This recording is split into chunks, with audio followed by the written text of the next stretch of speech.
Hi, I'm Nikki Rich of the Nikki Rich Show, and welcome. How y'all doing? Good. How are you? How are you? Today we're talking about Finding Tony. You just released on May the 10th. How does that feel? It feels good. It feels good that people are now able to watch the film and see what we Mhm. worked so hard on.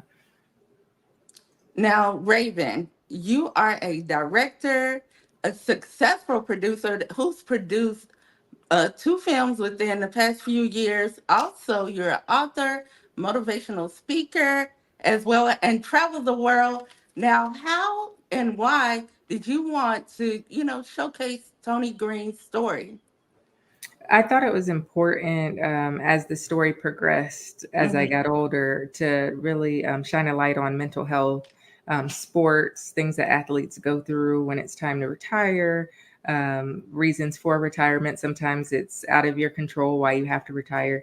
So just kind of wanted to explore those issues as well as issues dealing with depression, grief, IVF. There's just so much that's in this story that I feel like the film is able to start various conversations. Most definitely. And this month is Mental Health Awareness Month. So this is perfect. And Stephen, for you, you are a former baseball player where you played, I know you can relate as an athlete, tell us a little bit about, what it meant for you to play this role.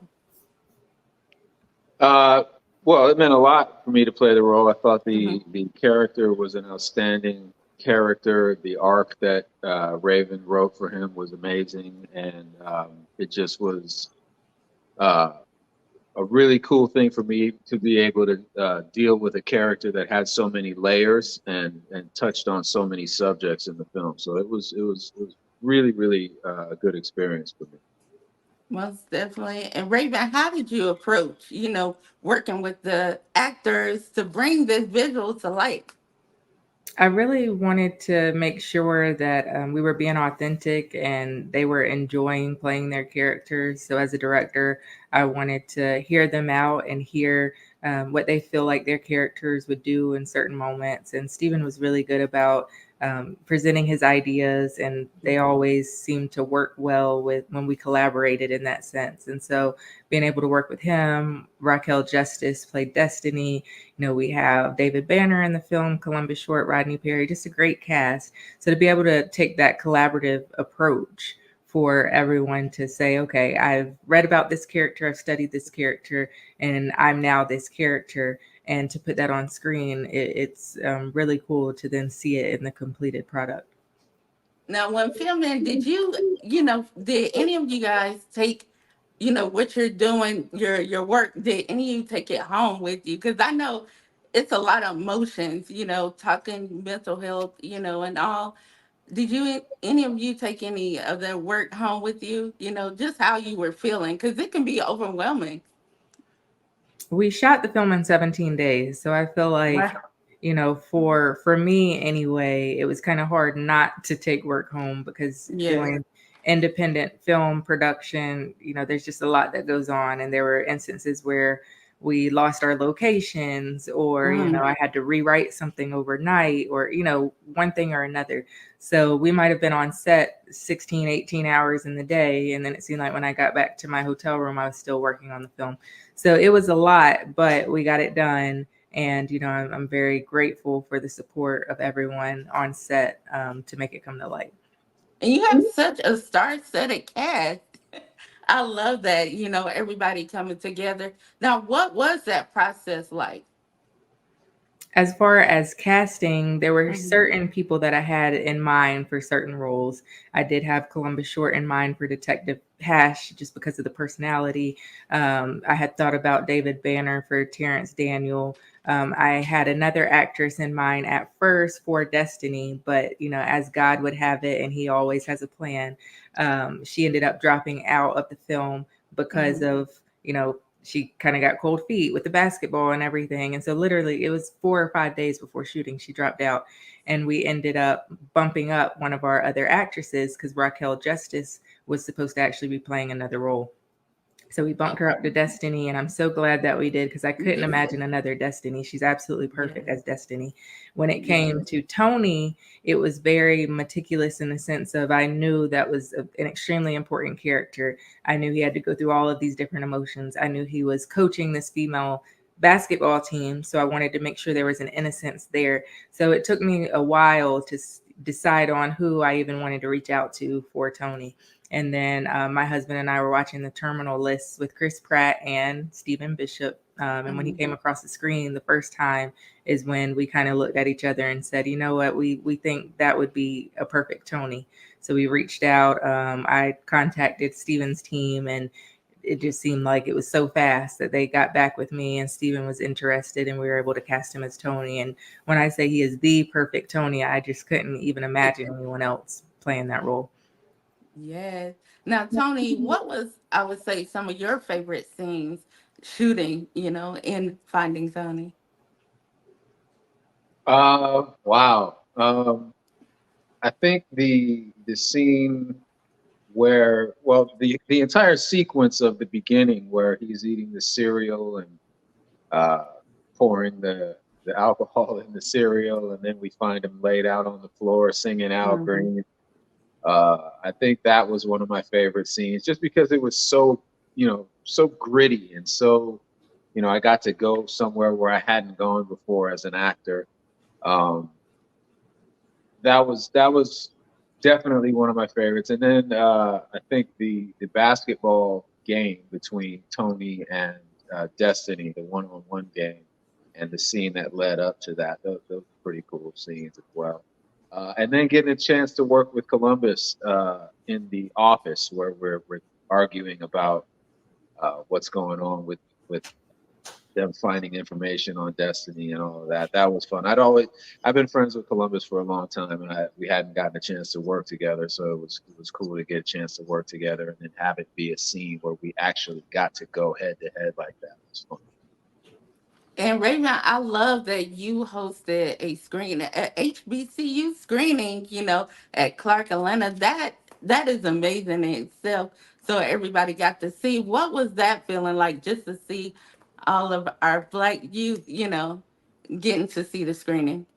It was fun because we did the Q&A after, so to just hear their thoughts, because kids, young people, they're honest, so to hear them just really enjoy the film and asking questions and wanting to know about the behind the scenes and directing and what it was like to work with the different actors and actresses.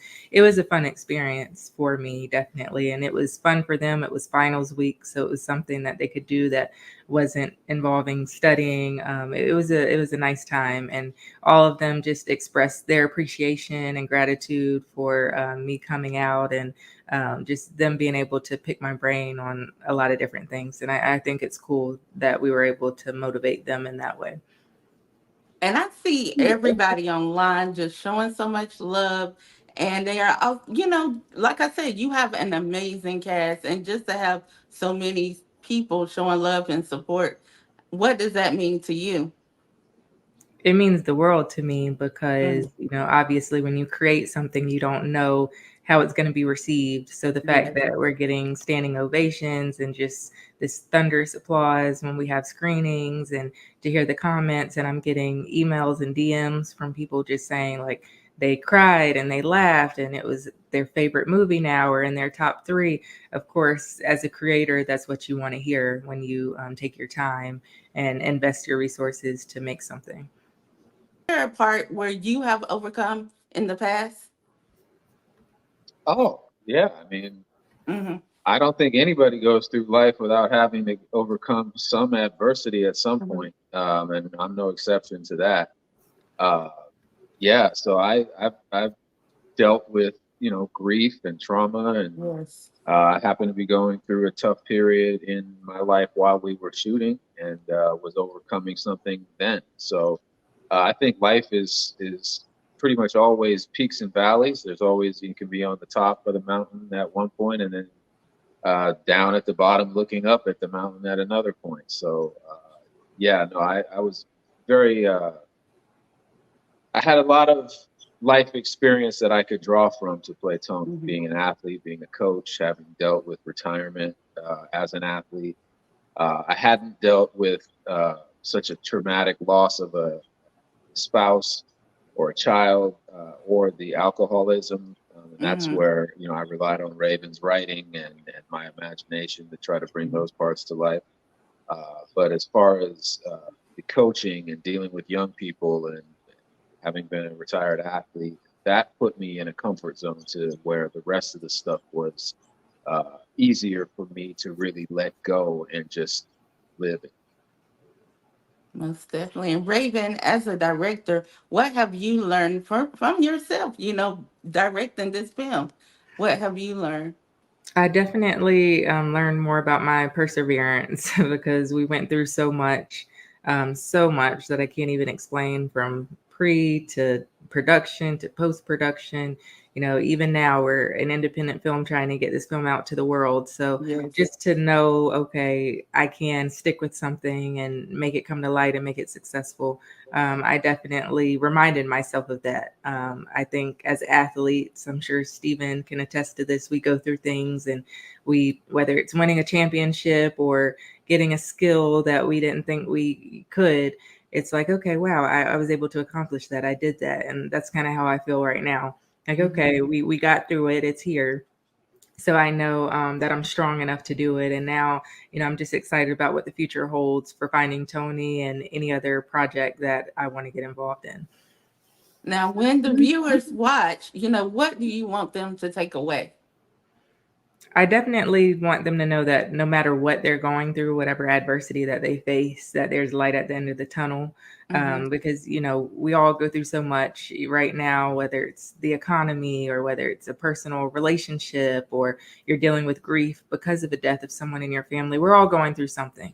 No Yes. one's just walking this life with no issue, no adversity. So just to know that God has a perfect plan. And even though you may not see it right now, you're going to get through it. And whether you have more of a Destiny like story or Tony like story, everything does come together in the end. And so if you don't feel like it's come together yet, it's not the end. Keep pushing forward. And I know, my last question, I know that you said you're getting it out as an independent film. So what's next? What do you have coming up next? Will there be any more screenings? What's next for Finding Tony? We have gotten requests for some screenings, so we'll Okay. see about that, some theatrical screenings. So we're going to see about that. As far as the film, we just want everybody to watch at watch.findingtonyfilm.com. Soon in June, it'll be available everywhere like Amazon, Apple TV, Direct TV. But for now, go to watch.findingtonyfilm.com and you can rent or buy the film there. Okay. Well, I just thank you both for talking with the Nikki Rich Show here today. I wish you all the best. We're so excited and we can't wait to see more. Thank you. Thank you Thank for you having us. for having us. Thank you guys.